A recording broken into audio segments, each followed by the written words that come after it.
Hey everyone, this is Phil, and today I want to talk to you about the Mamiya 6 and Mamiya 7 rangefinders.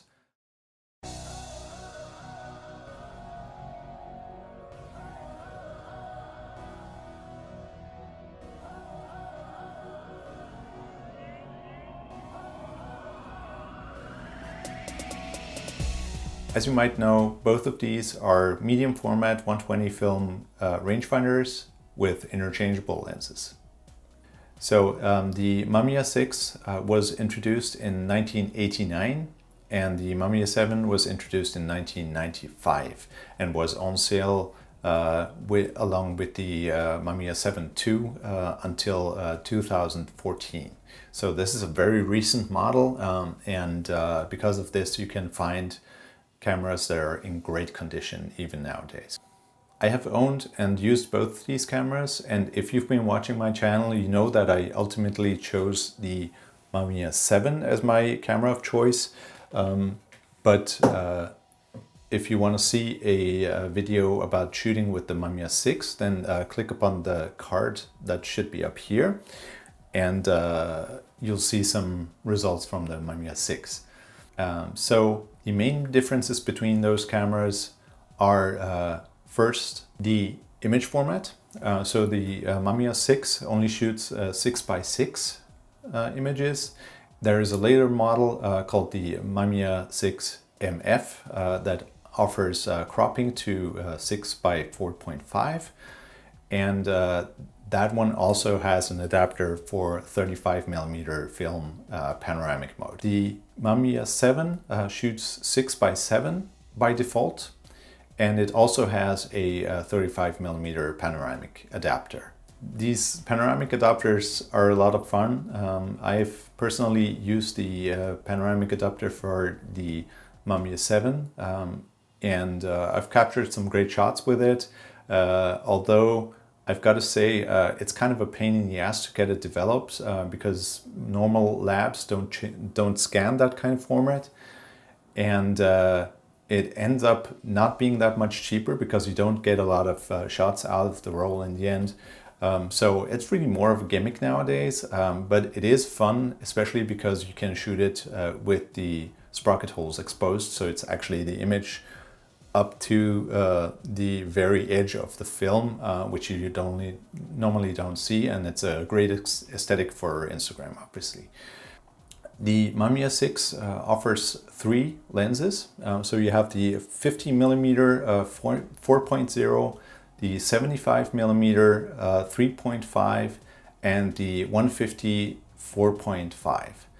I have personally owned the 50mm and the 150. So obviously the 50mm is a very wide lens on medium format. It offers great image quality, and it's great if you're trying to, for example, capture an entire building or have some wider shots with the surroundings in the shot. So I enjoyed using that lens, but I gotta say I was more impressed with the 150, which even for street photography, when you're being a little more sneaky and not getting too close to the subject, it offers a great range and turned out really impressive results every time.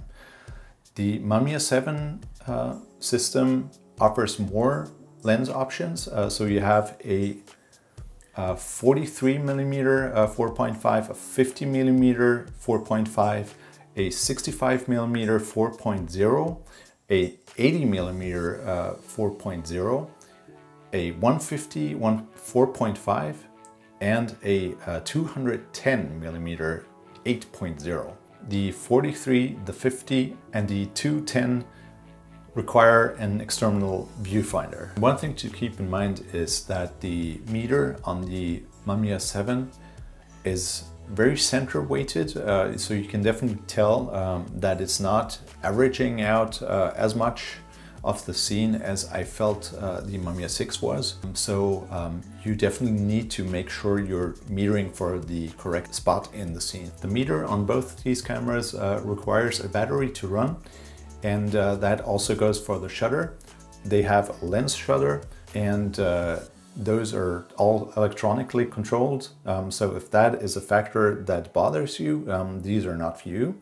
The shutter speed can be controlled from bulb mode to 500. So that's a manual override, but you also have automatic exposure, both in constant metering and exposure lock mode. So you can half press and recompose while keeping your exposure locked. So the biggest difference that I found in these cameras, aside from the image format, is that they have very different dimensions and also weight. So the Mamiya 6 weighs 890 grams, whereas the Mamiya 7 weighs 920. And that is definitely noticeable. It's only 30 grams, but if you hold them, you can definitely feel the difference in weight and balance between these two. And even more so, the size of the body is very, very different. So fortunately, I took some video comparing the size of these bodies. So I'm going to run this while I'm explaining.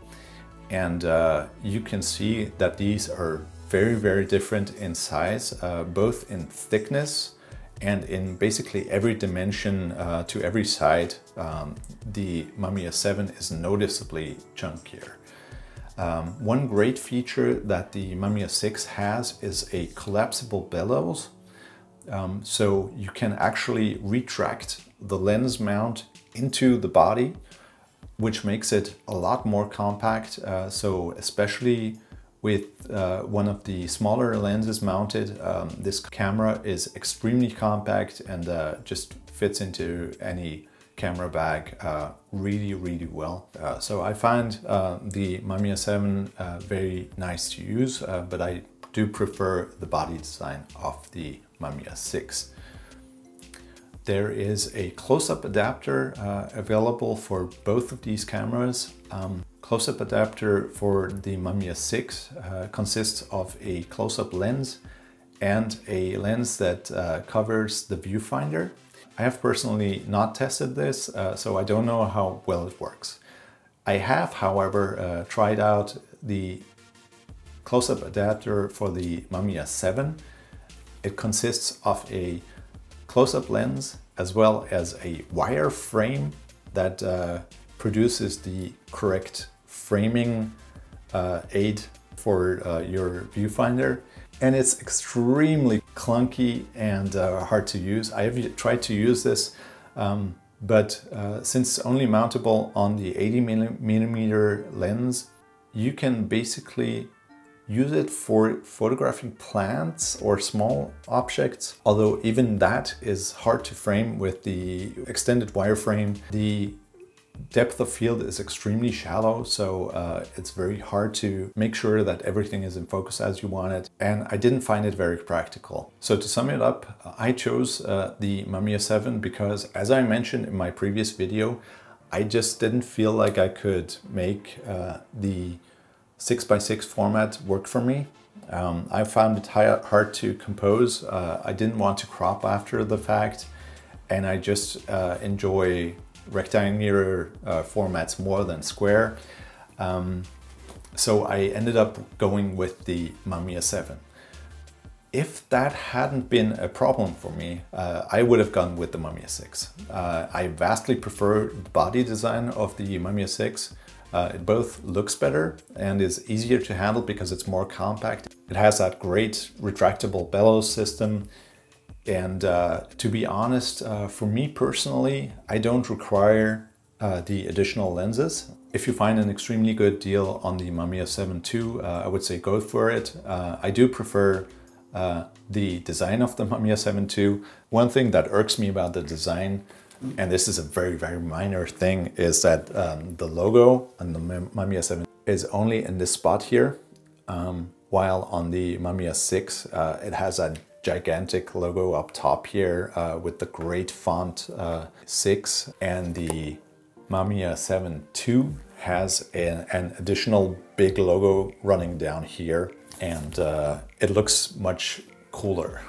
So it has nothing to do with the functionality of the camera, but it just looks cooler. So those are my reasons for choosing the Mamiya 7 over the Mamiya 6. I hope I gave you some information that can inform your purchase if you're looking to buy one of these. And hope you enjoyed this video. If you did, please make sure to subscribe, hit the like button, and drop me a comment if you have any questions about either of those cameras. I'll do my best to answer them. Thanks for watching, and I hope to see you again.